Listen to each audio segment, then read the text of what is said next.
Cher Théophile, j'ai parlé dans mon premier livre de tout ce que Jésus a commencé de faire et d'enseigner jusqu'au jour où il fut enlevé après avoir donné ses ordres par l'Esprit Saint aux apôtres qu'il avait choisis. C'est à eux aussi qu'avec beaucoup de preuves, il se présenta vivant après avoir souffert.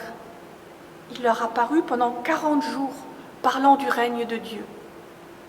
Comme il se trouvait avec eux, il leur enjoignit de ne pas s'éloigner de Jérusalem, mais d'attendre ce que le Père avait promis, ce dont, leur dit-il, vous m'avez entendu parler. Jean a baptisé d'eau, mais vous, c'est un baptême dans l'Esprit Saint que vous recevrez d'ici peu de jours. Ceux qui s'étaient réunis lui demandaient « Seigneur, est-ce en ce temps-ci que tu vas rétablir le royaume pour Israël ?» Il leur répondit « Il ne vous appartient pas de connaître les temps ou les moments que le Père a fixés de sa propre autorité. Mais vous recevrez de la puissance quand l'Esprit Saint viendra sur vous, et vous serez mes témoins à Jérusalem, dans toute la Judée et en Samarie, et jusqu'aux extrémités de la terre. » Après avoir dit cela, pendant qu'il regardait, il fut élevé et une nuée le déroba à leurs yeux. Et comme il fixait le ciel pendant qu'il s'en allait, 2 hommes en habits blancs se présentèrent à eux et dirent « Hommes de Galilée, pourquoi restez-vous là à scruter le ciel ? Ce Jésus qui a été enlevé du ciel du milieu de vous viendra de la même manière que vous l'avez vu aller au ciel. » Oui, frères et sœurs, chers amis, ce Jésus qui est monté au ciel, c'est pour être plus proche de chacune d'entre nous, dans nos réalités quotidiennes, dans nos enfermements, dans nos confinements. C'est pour mieux nous voir. Alors, grâce et paix nous sont donnés de la part de Jésus, le ressuscité. Amen. Chers frères et sœurs, à Dieu seul la gloire. Gloire à Dieu et à son Fils Jésus, le Christ Sauveur. Gloire à celui qui est, qui était et qui vient. Dans la première lettre de Paul à Timothée, qui est son fils dans la foi et aussi son collaborateur dans l'œuvre du Seigneur, l'apôtre fait part de son projet de voyager. Il voudrait rendre visite à Timothée, mais il ne sait pas encore quand cela pourra se faire. Alors, il lui donne un conseil sur la conduite à tenir en attendant son arrivée. Dans son conseil, Paul résume ce que l'Église est appelée à déclarer, à confesser dans l'attente du retour de Jésus-Christ. « Je t'écris cette lettre tout en espérant aller te voir bientôt. Cependant, si je tarde à le faire, ces lignes te permettront de savoir comment te conduire dans la maison de Dieu, c'est-à-dire l'Église du Dieu vivant, qui est la colonne et le soutien de la vérité. Oui, nous le proclamons publiquement, il est grand, le mystère de notre attachement à Dieu. Le Christ. Il s'est révélé comme un être humain, il a été reconnu juste par l'Esprit Saint, il s'est fait voir à des messagers. Il a été annoncé à tous les peuples, il a été accueilli avec foi dans le monde entier, il a été élevé à la gloire céleste. Seigneur, je lance ma joie vers le ciel comme une volée d'oiseaux. Merci mon Dieu pour les joies que tu me donnes et d'abord pour celle d'exister. Je suis dans la joie ce matin avec les gens, les oiseaux et les anges. Comme eux, je chante. Comme eux, je m'offre à ta grâce. Je sens vivre mon corps et je te bénis. Mon Dieu, ta création me réjouit. Ta présence est partout. Les psaumes chantent ton amour, les prophètes l'ont annoncé et nous le connaissons. Tous les jours, par ta grâce, c'est Noël et Pâques. C'est la Pentecôte et l'Ascension. Seigneur, je lance ma joie vers le ciel comme une volée d'oiseaux. Voici un jour encore qui brille, étincelle, éclate de bonheur à cause de ton amour. éclate de bonheur à cause de ce jour que tu nous as donné de vivre, à cause de l'amour que tu nous as donné de vivre, de partager. Oui, pour cet amour, Seigneur, pour la fraternité de chaque jour, je lance ma joie vers le ciel comme une volée d'oiseaux.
Oui, Dieu nous aime et nous sommes remplis de reconnaissance devant cet amour que nous n'avons pas mérité, qui nous est donné en surabondance. Pourtant, nous avons du mal à le vivre, nous avons du mal à l'accueillir. Nous prions. Père, tu nous as donné ton Fils au monde pour que nous puissions vivre pleinement ton projet pour nous. Hélas, nous oublions tant de fois de vivre du don de ton amour. Si souvent, notre foi ne nous conduit pas sur le chemin du royaume. Nous restons tournés vers le ciel en attendant tout de toi, alors que nous avons déjà tout reçu. Nous oublions de vivre notre foi.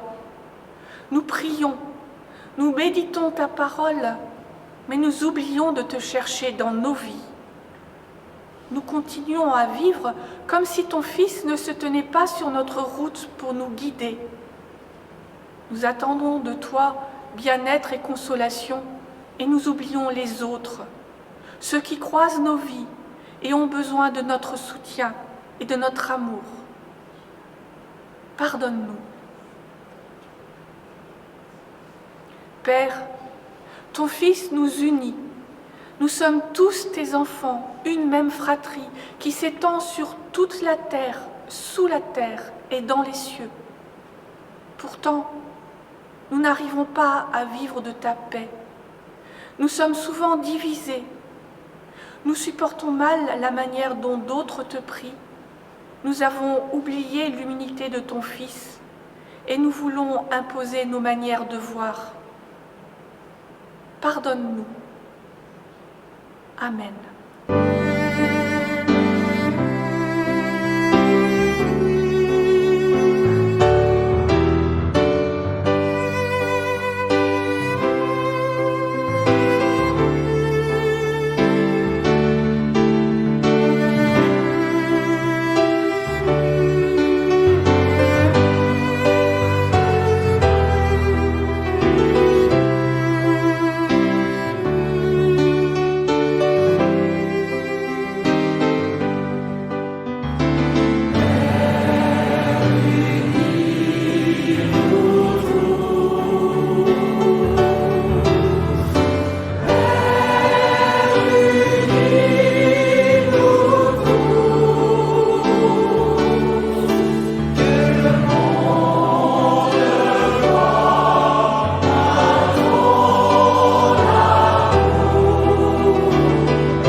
Regardez la liberté que Dieu nous donne.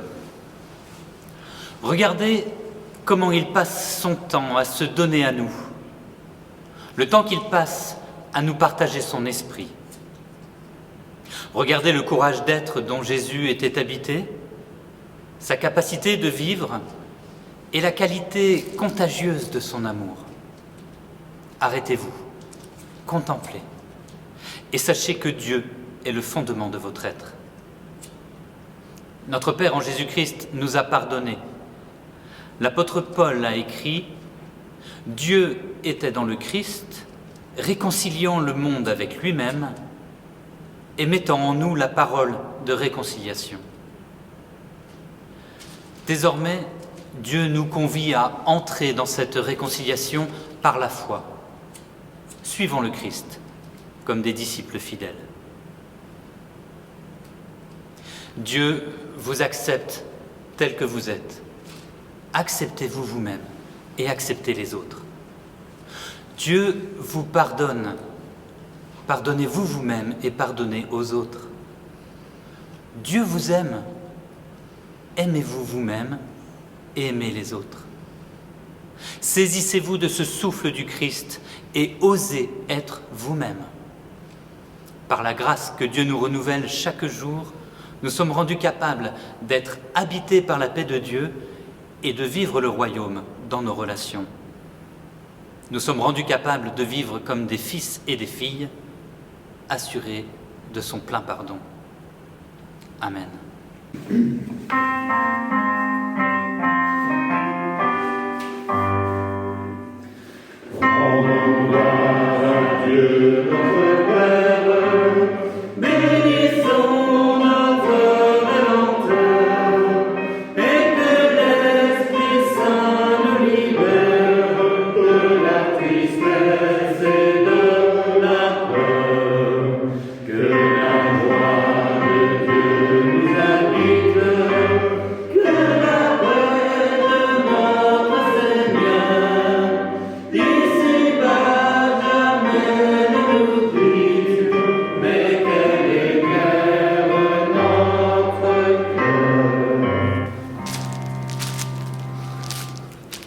Nous prions.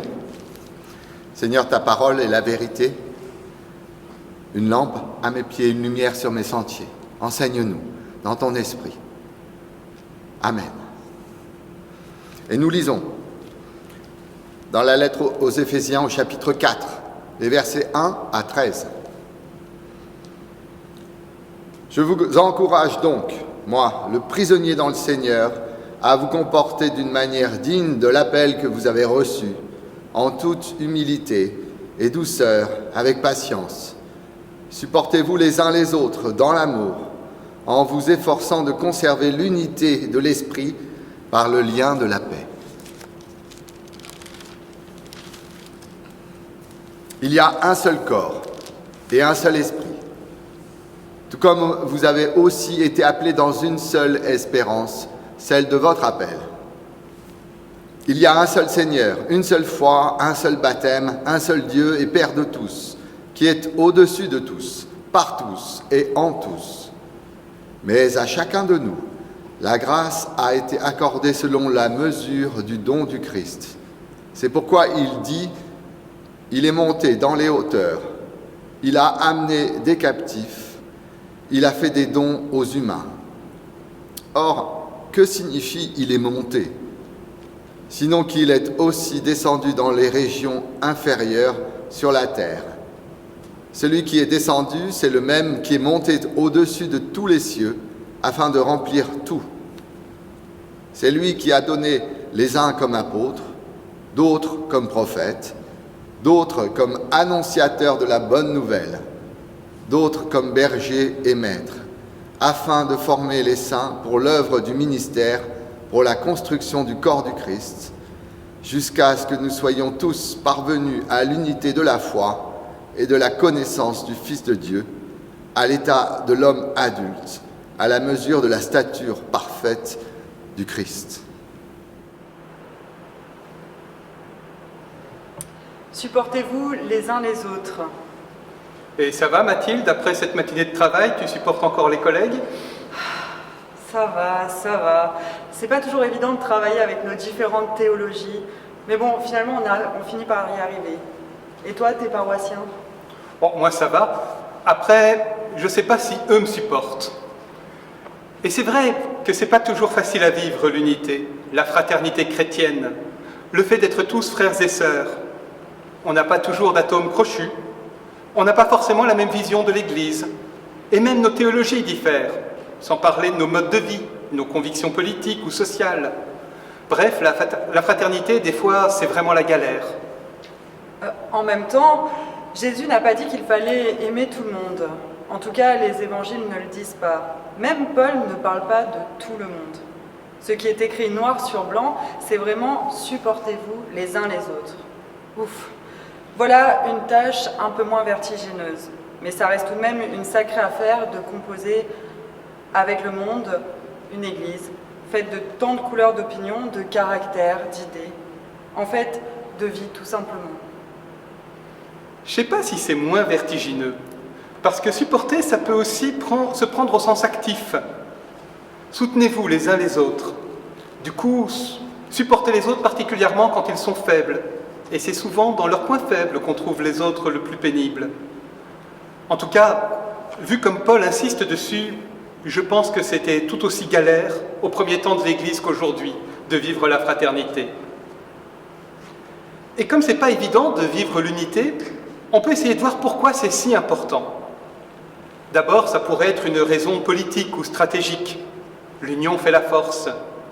Quand l'Église est unie, elle rend un meilleur témoignage. Elle résiste mieux aux épreuves qu'elle traverse. Ensuite, cette unité nous est commandée, ordonnée par le Christ. Soyez un, aimez-vous les uns les autres. Difficile d'annoncer la bonne nouvelle de Jésus-Christ si on ne tient pas compte de son principal commandement. Bref, l'unité c'est utile et c'est un commandement.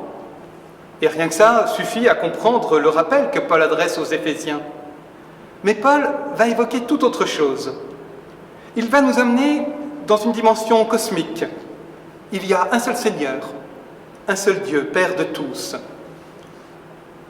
Et finalement, les polythéismes de l'époque étaient assez pratiques.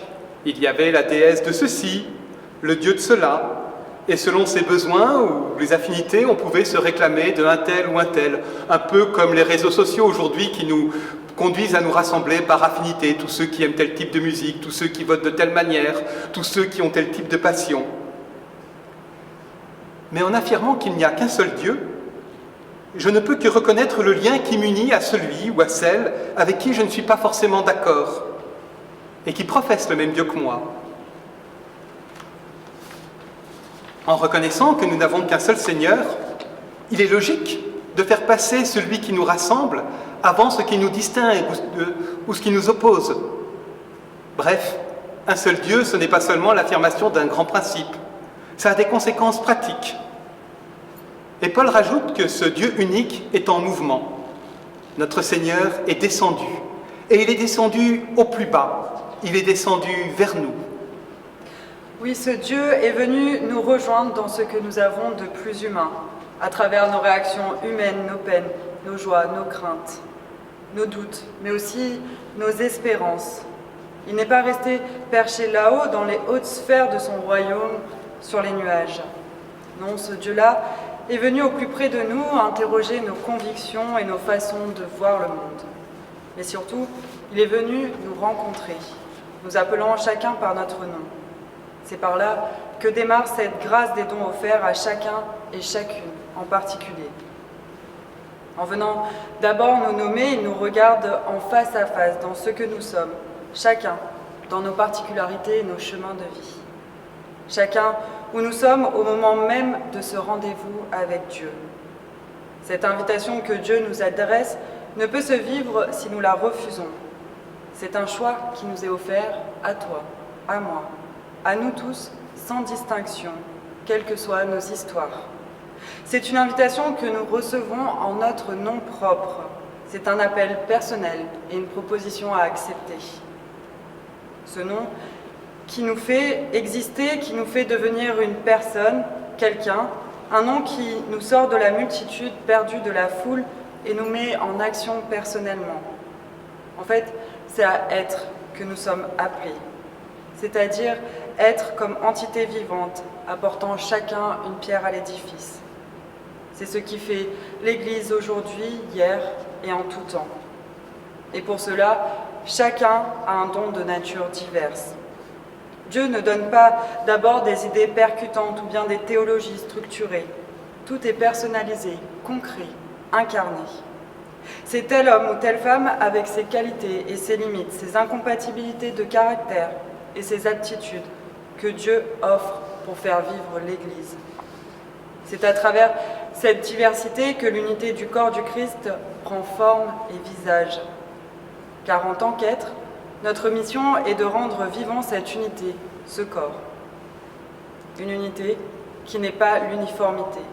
Cette dernière faisant disparaître les divers points de vue, opinions, idées particulières qui offrent richesse et permettent de grandir. Ici, l'unité est possible, elle existe entre nous parce que nous avons été chacun appelés, les uns et les autres, par notre nom, et ce, par le même Seigneur, la même bonne nouvelle, la même espérance qu'il nous faut conserver. Un corps, avec l'esprit comme jointure, s'adressant à nous tous par les canaux possibles, les langages possibles. Et ce, afin que cela nous touche au plus proche de notre être, corps, âme, intelligence. L'esprit comme jointure. Alors c'est pas seulement entre les hauteurs du ciel et les profondeurs de la terre que Dieu remplit tout. C'est aussi entre nous. Il vient remplir nos rencontres. J'ai toujours été frappé par cette affirmation, il n'y a pas de lieu sans Dieu. Et comme tu le dis, ce n'est pas le Dieu perché, ce n'est pas le Dieu qui nous juge du haut de son royaume des nuages qui est partout, qui nous surveille pour vérifier ce que nous faisons. C'est le Dieu qui nous appelle par notre nom, dans notre histoire, dans notre identité propre. Et s'il m'appelle, s'il t'appelle, nous pouvons nous rencontrer et nous accepter, accepter nos différences. Nous pouvons accepter ces frères et sœurs qui sont pourtant si différents de nous, dans l'assurance qu'eux aussi, ils ont répondu à l'appel de leur nom. Dieu est présent dans nos rencontres humaines. Et c'est parce que nous avons cette possibilité de les accepter par l'appel de Dieu que nous devenons unis par l'Esprit. Un lien que l'on doit chérir, prendre soin. Supportez-vous les uns les autres, dans l'amour, en vous efforçant de conserver l'unité de l'Esprit par le lien de la paix.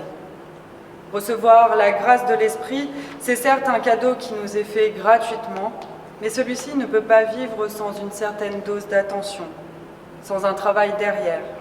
Je veux dire par là qu'il faut offrir un peu de sa personne parfois pour que ce lien persiste. Cette attention à l'autre est possible car nous en avons chacun fait l'expérience d'une manière ou d'une autre au préalable. Nous sommes aimés du Christ, lui-même aimé de son Père, et maintenant c'est à notre tour de prendre part à cette chaîne d'amour afin d'en faire un tout. Cela devient mutuel et non plus universel, une relation de face à face, quelque chose d'unique. Nous voilà donc une foule où chacun d'entre nous est appelé par notre nom. Il y a un seul corps et un seul esprit, tout comme vous avez aussi été appelés dans une seule espérance, celle de votre appel. Mais à chacun de nous, la grâce a été accordée selon la mesure du don du Christ. Cette foule devient unité par les pierres à l'édifice qu'elle expose, une unité qui prend forme dans la figure du Christ. Une liberté qui nous est offerte et pourtant Dieu seul sait combien aujourd'hui les actes libres, gratuits, les actes qui surprennent notre nature sont rares. Pourtant, c'est bien ce qu'il nous offre, en faisant le pari de joindre le ciel et la terre en un tout indissociable. Le ciel ne peut être sans la terre et inversement. En dissociant les deux, le sens se perd. Et comme nous nous sommes rencontrés entre collègues pour fêter ce jour de l'Ascension, continuons à nous rencontrer les uns les autres, à faire vivre notre foi dans ces rencontres, afin de ne pas séparer le ciel et la terre. Car celui qui est descendu, c'est le même qui est monté au-dessus de tous les cieux, afin de remplir tout. Amen. Après avoir écouté la parole de Dieu, nous confessons notre foi. Nous croyons en Dieu le Père qui a créé le monde entier. Il réunira toutes choses en Christ. Il veut que tous les humains vivent ensemble comme des frères dans un même amour. Nous croyons en Dieu le Fils qui s'est fait humain. Il est mort et ressuscité en gloire, réconciliant le monde entier avec Dieu. Il renverse tous les murs qui séparent les humains, toutes les barrières de religion, de race, de culture, d'opinion, de classe. Il vient créer une humanité unie. Il est l'unique Seigneur qui a autorité sur tout.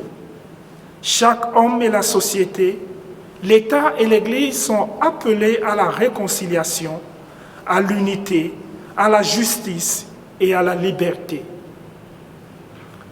Nous croyons en Dieu l'Esprit. Il est la promesse du royaume qui vient.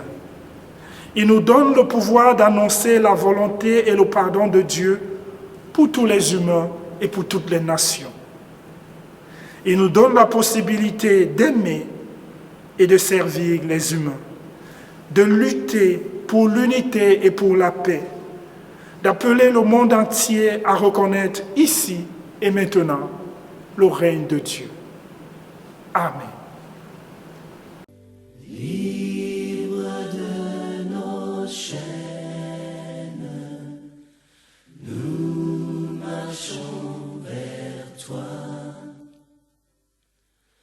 Ta main souveraine a fermé nos pas,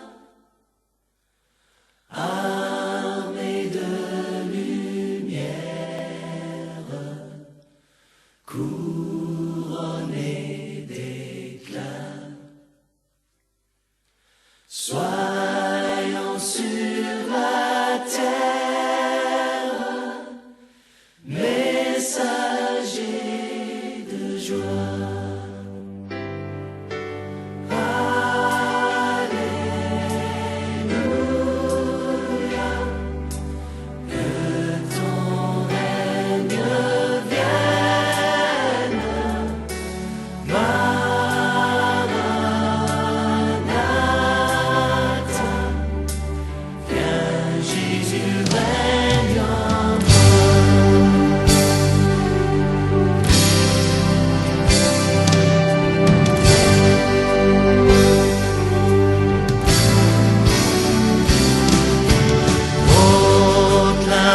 Soyons unis dans la prière.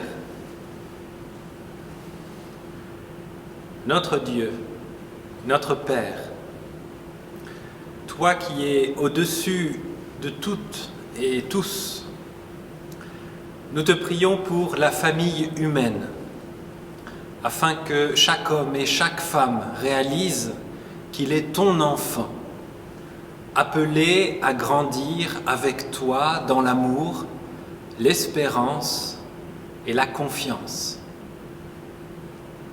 Toi qui agis par toutes et tous, nous te prions pour celles et ceux qui font ta volonté sans te connaître ou qui te connaissent sans faire ta volonté.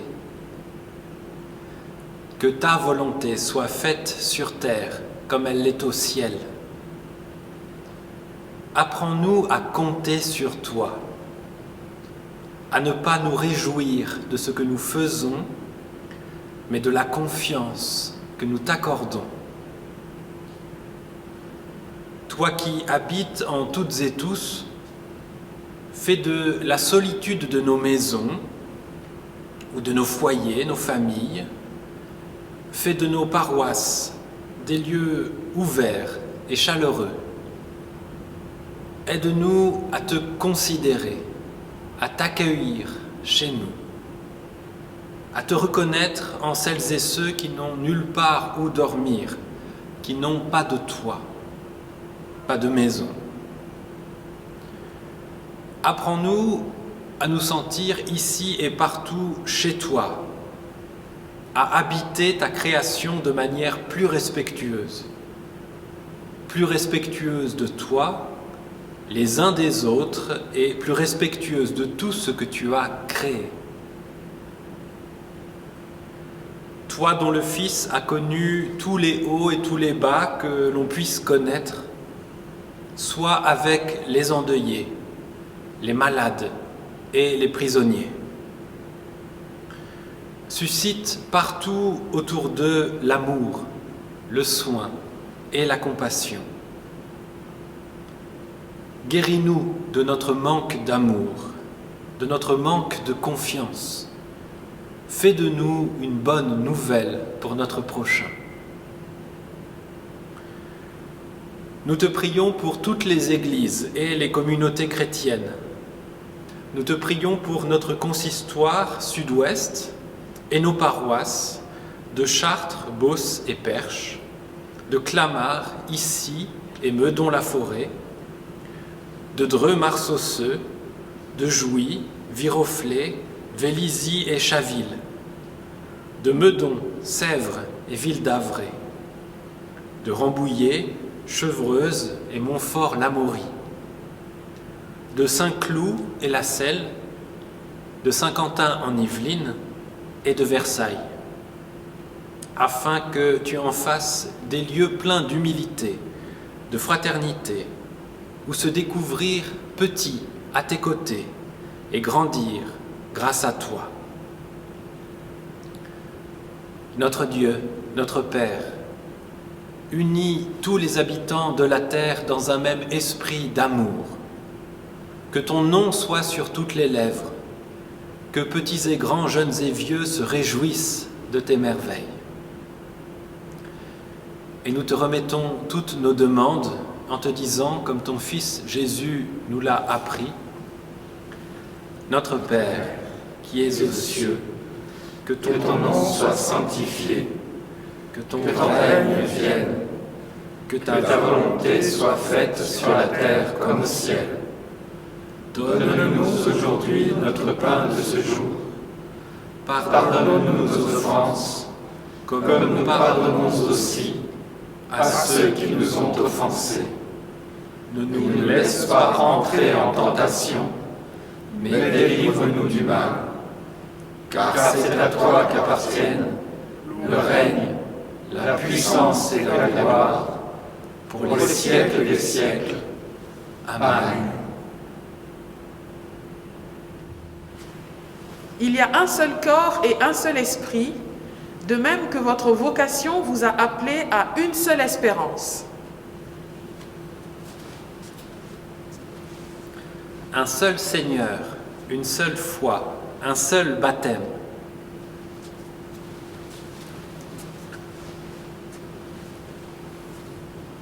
Un seul Dieu, et Père de tous, qui règne sur tous, agit par tous et demeure en tous.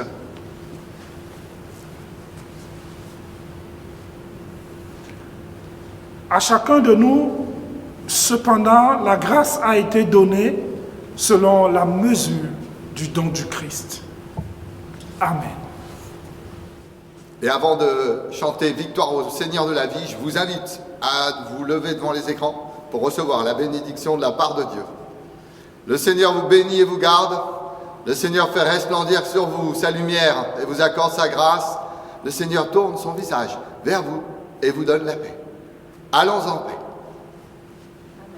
Et à bientôt.